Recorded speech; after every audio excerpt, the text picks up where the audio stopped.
Welcome back to my channel. तो आप लोगों के लिए लेकर आ गई हूँ मैं पार्ट 4। ऑलरेडी पार्ट 1, 2, 3 अपलोड हो चुका है। अगर आप लोगों ने वो नहीं देखा है तो जाकर ज़रूर देख लेना। पार्ट 1 एंड 2 जो है मटेरियल मैनेजमेंट के क्वेश्चंस के ऊपर था, एंड पार्ट 3 में मैंने आपको जेम के ऊपर क्वेश्चंस बताए थे, एंड पार्ट 4 में हम अगेन जो है मटेरियल मैनेजमेंट के क्वेश्चन ही कवर करेंगे, क्योंकि आप लोगों की काफ़ी सारी रिक्वेस्ट आई थी कि आपको मटेरियल मैनेजमेंट पे क्वेश्चंस चाहिए। तो इसी पेपर को हम कंटिन्यू कर रहे हैं। तो सबसे पहला जो क्वेश्चन आपके सामने आ गया है उसमें आपसे पूछा गया है, सो जो बिजनेस लेटर होना चाहिए वो काफ़ी ज़्यादा अपीलिंग होना चाहिए रीडर के इंटरेस्ट पे, ताकि उसको एक प्रॉपर मूड मिल सके उसको पढ़ने का। तो यहाँ पर जितने भी सारे आप ऑप्शन देख रहे हो, इनमें से हम कौन सा वे यूज़ करेंगे ताकि हम अपने लेटर को अपीलिंग बना सके। तो इसका राइट आंसर है ए। क्वेश्चन नंबर 22 में आपसे पूछा गया है, जो वर्क स्टडी होता है उसका मतलब होता है कि हम एनहेंस कर रहे हैं अपने प्रोडक्शन की एफिकेसी को। जो भी हमारा फर्म है उसके प्रोडक्शन की एफिकेसी को हम एनहेंस कर रहे हैं। इनमें से हम कौन सा ऑप्शन चूज करेंगे ताकि हम जो है अपने प्रोडक्शन एफिकेसी को इम्प्रूव और कर सके अपने फर्म की। तो इसका राइट आंसर है बी। सो अब क्वेश्चन नंबर 23 देख लेते हैं। ऑलरेडी मैंने काफ़ी सारी वीडियोस अपलोड कर दी है आप लोगों के लिए, तो आप लोग जो ज़रूर इन वीडियोस को भी प्यार दें और अच्छे से अपनी प्रिपरेशन स्टार्ट कर दो। सो क्वेश्चन नंबर 23 में आपको जो है करेक्ट ऑप्शन बताना है। यहाँ जितने भी आप ऑप्शन देख रहे हो उसमें से आपको करेक्ट ऑप्शन बताना है। अगर आप कोई भी लेटर लिख रहे हो और उसमें अनाउंस कर रहे हो कोई भी चेंजेस कंपनी में अगर हो रहे हैं, अपने कस्टमर को वो आप रिप्रेजेंट कर रहे हो। सो अगर आपकी कंपनी में कोई भी चेंजेस हो रहे हैं एंड वो आप अपने कस्टमर को बता रहे हो, तो जो ओपनिंग होता है लेटर का वो कैसा होना चाहिए। तो उसका राइट आंसर है ए। ये आप देख सकते हो, पहले आपको ऐसे मेंशन करना है, देन ये मेंशन करना है, एंड देन ये एक आपका एग्जाम्पल दिया गया है।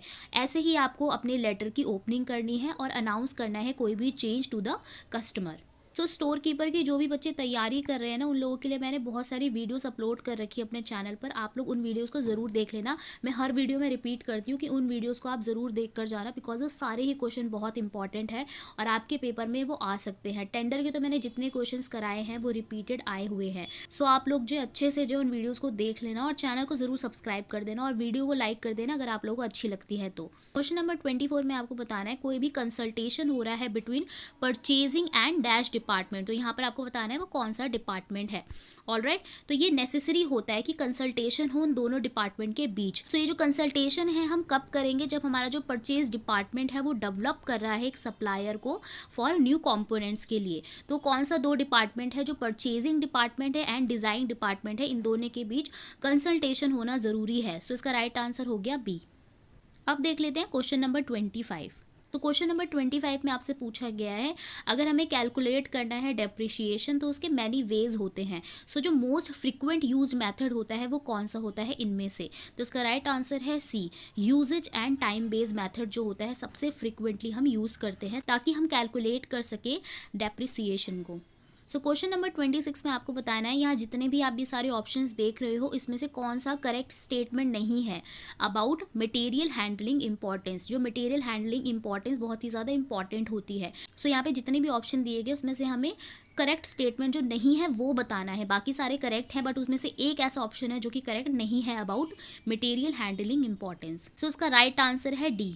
सो क्वेश्चन नंबर 27 में आपसे पूछा गया है, जो भी सक्सेस होती है एक सप्लाई चेन के अंदर उसको हम एज अ प्रॉफिटेबिलिटी काउंट करते हैं, जितने भी हमारे पार्टनर्स होते हैं उस सप्लाई चेन के अंदर। एंड ये जो हमें प्रॉफिट मिलता है ये कहाँ से मिलता है, जो सप्लाई चेन रिवेन्यू आता है उसमें से। सो आपको इसमें बताना है जो ये रिवेन्यू आ रहा है सप्लाई चेन के अंदर उसका सोर्स क्या है। सो इसका राइट आंसर है सी। जो कस्टमर है वो आपका सोर्स है जिससे रिवेन्यू आ रहा है सप्लाई चेन में।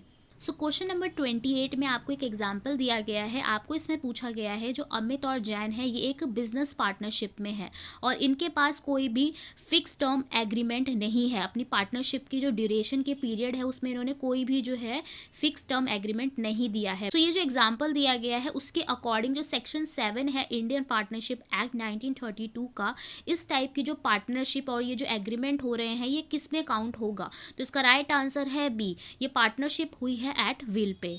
सो इस क्वेश्चन से आपके और भी क्वेश्चंस बन सकते हैं, जैसे आपसे पूछ सकते हैं जो इंडियन पार्टनरशिप एक्ट है वो कब आया था। सो ये आया था 1932 में एंड ये जो एक्ट है ये सेक्शन 7 में आता है। ये भी आपसे क्वेश्चन पूछा जा सकता है। सो आपके स्टोर कीपर के एग्जाम में इस टाइप के भी क्वेश्चन आ सकते हैं, इसीलिए मैं आपको एक्सप्लेनेशन कराती हूँ। तो अगर आप लोगों को वीडियो अच्छी लग रही हो तो वीडियो को ज़रूर लाइक कर दें। नेक्स्ट क्वेश्चन है आपका क्वेश्चन नंबर 29। आपके काफ़ी सारे क्वेश्चन जो है एक्ट में से आए हुए हैं। तो इस एक्ट में बोला गया है कोई भी पर्सन है जिसे हम एज अ एजेंट डिस्क्राइब कर रहे हैं, सो उसका रोल होता है वो एज अ एजेंट बन के डील करे थर्ड पर्सन से।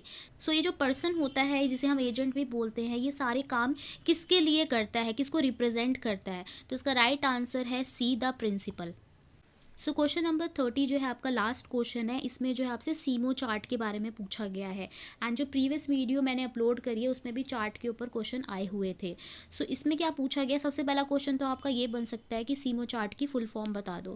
तो यहाँ पे इसकी फुल फॉर्म जो है लिखी हुई है, आपसे ये भी क्वेश्चन आ सकता है। तो इसमें पूछा गया है जो सीमो चार्ट होता है ये एक रिकॉर्डिंग टेक्निक होती है, इनमें से किसके लिए? सो ये रिकॉर्डिंग टेक्निक होती है माइक्रो मोशन स्टडी के लिए। तो इसका राइट आंसर हो गया बी। सो यहाँ मैंने आपको करा दिए हैं टोटल 10 क्वेश्चन। बाकी सारी वीडियोस में भी मैंने बहुत सारे क्वेश्चंस करा रखे हैं। तो अगर आपको ये वीडियो अच्छा लगा हो तो वीडियो को ज़रूर लाइक कर देना, इससे मुझे बहुत ज़्यादा ही मोटिवेशन मिलती है। ऐसे ही मैं आप लोगों के लिए और वीडियोस भी लेकर आऊँगी, तो चैनल को ज़रूर सब्सक्राइब कर देना और वीडियो को लाइक करके ज़रूर जाना। And thanks for watching. And आप लोग मुझे इंस्टाग्राम, फेसबुक पेज और हमारा जो व्हाट्सएप ग्रुप है उस पर ज्वाइन कर सकते हैं। सो ये ग्रुप मैंने आप लोगों के लिए इसलिए बनाया है ताकि आप लोग एक दूसरे से डिस्कस कर सको। बिकॉज जब मैंने ये चैनल स्टार्ट किया था तब कोई भी व्हाट्सएप ग्रुप या किसी को भी नॉलेज नहीं थी स्टोर कीपर के बारे में। दैट्स वाई मैंने आप लोगों के लिए व्हाट्सएप ग्रुप बनाया है। तो यहाँ पर आप लोग एक दूसरे से डिस्कशन कर सकते हो और कोई भी इंपॉर्टेंट चीज़ होती है तो वहाँ पर आपको अपडेट मिल जाएगा। So thanks for watching. अब मैं आपको मिलती हूँ नेक्स्ट वीडियो में। Thank you.